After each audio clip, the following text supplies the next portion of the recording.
Hello friends, नमस्कार। आपका हमारे यूट्यूब चैनल संध्या ज्ञान में स्वागत है। आज मैं आपके लिए लेकर आ चुका हूं एमएबी का पार्ट 16, ठीक है, जो कि आपके आने वाले एग्जाम के लिए इम्पोर्टेंट है। थोड़ा आवाज़ का दिक्कत आ रहा होगा तो आप कंप्रोमाइज़ करिए, ठीक है। थोड़ा जानते हैं, गांव में आया हूं तो ऐसी दिक्कत हो जाती है। चलिए आज का क्वेश्चन स्टार्ट करते हैं। पहला बताइए कि क्लच फिंगर दबती है क्लच कॉर्क द्वारा, क्लच बियरिंग द्वारा, क्लच प्लेट द्वारा या इनमें से कोई नहीं। तो इसका सही आंसर हो जाएगा ऑप्शन नंबर बी, ठीक है। क्लच बियरिंग द्वारा क्लच फिंगर दबती है, ठीक है।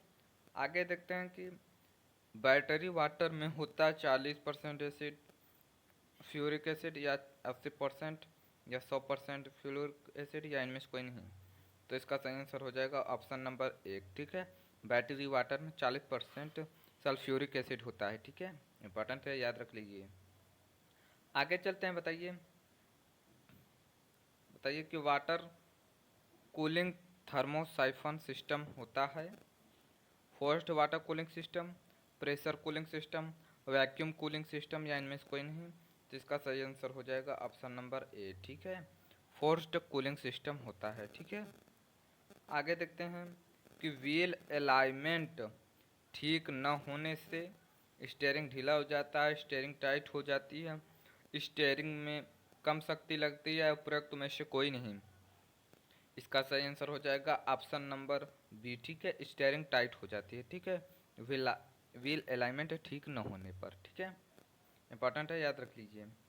आगे चलते हैं। बताइए कि बैटरी की स्पेसिफिक ग्रेविटी होती है। तो इसका मैं आपका सही आंसर बता दूं, तो इसका सही आंसर ऑप्शन नंबर सी हो जाएगा कि 1.280 होता है, ठीक है, बैटरी की स्पेसिफिक ग्रेविटी। और यह कैसे नापते हैं, तो उसका नाम है हाइड्रोमीटर से, ठीक है। इंपॉर्टेंट है, याद रख लीजिए। मैंने आपको पिछले वीडियो में बताया था कि हाइड्रोमीटर से बैटरी की स्पेसिफिक ग्रेविटी नापते हैं, ठीक ठीक है। चलिए देखते हैं अगला क्वेश्चन। बताइए कि लुब्रिकेशन ऑयल को ठंडा रखने के लिए कुछ इंजनों में लगे होते हैं air cooler, air filter, oil cooler या इनमें से कोई नहीं। तो इसका सही आंसर हो जाएगा ऑप्शन नंबर ए, ठीक है। एयर कूलर लगे रहते हैं, ठीक है, लुब्रिकेशन ऑयल को ठंडा करने के लिए। चलिए आगे देखते हैं। बताइए कि बैलून टाइप टायरों में टायर ट्रीड नहीं होते, गहरे नहीं होते या गहरे होते हैं या इनमें से कोई नहीं। तो इसका सही आंसर हो जाएगा ऑप्शन नंबर एक, ठीक है, नहीं होते। क्योंकि बैलून टाइप टायरों में थ्रीड कहाँ होता है, नहीं होता है, ठीक है। जबकि टायरों में थ्रीड होता है। अपना थ्रीड वो होता है जो जैसे देखते होंगे टिक्की, कोई भी गाड़ी देखा तो थ्रीड बना रहता है पीछे टायरों में, ठीक है, ऐसे ऐसे जो उनको गाड़ी को ब्रेक मारकर रोकने में काम आता है, फिसलता नहीं है, ठीक है, उसी को थ्रेड बोलते हैं।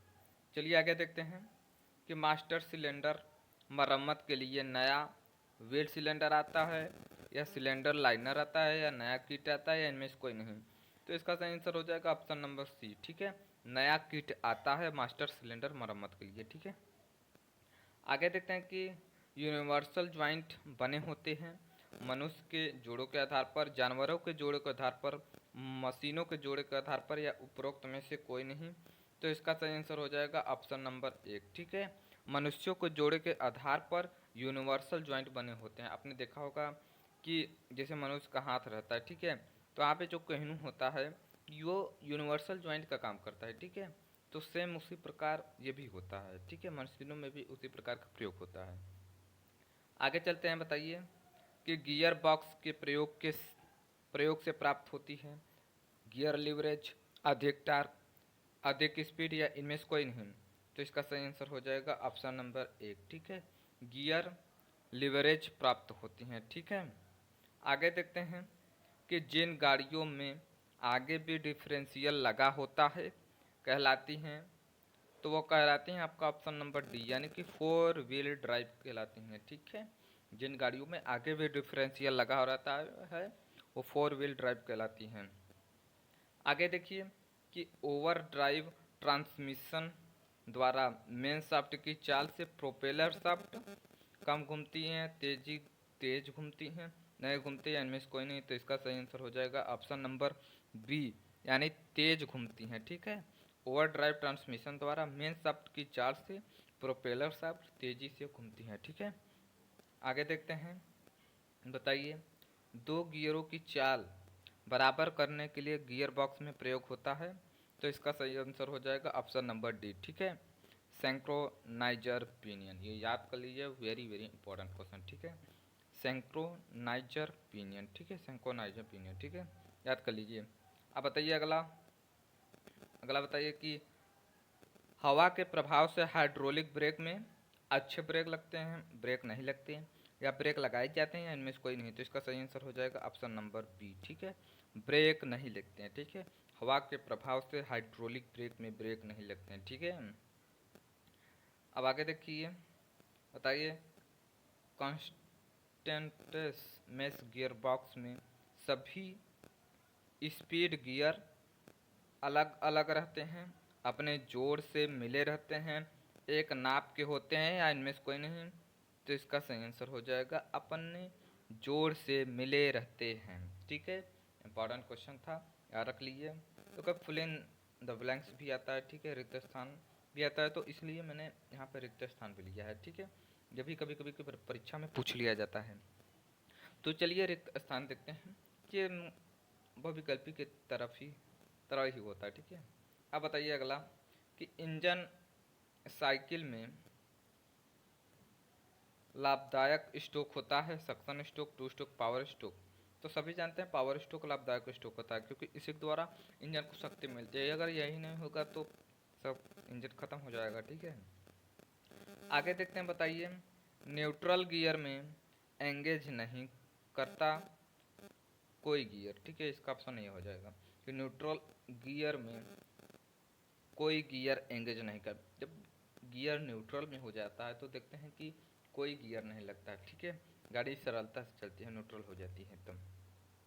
आगे देखते हैं कि बताइए कि इलेक्ट्रिक फ्यूल गेज में इलेक्ट्रिक फ्यूल गेज में 10 मुख्य यूनिट होती है, 1 2 3। इसका सही आंसर हो जाएगा आपका ऑप्शन नंबर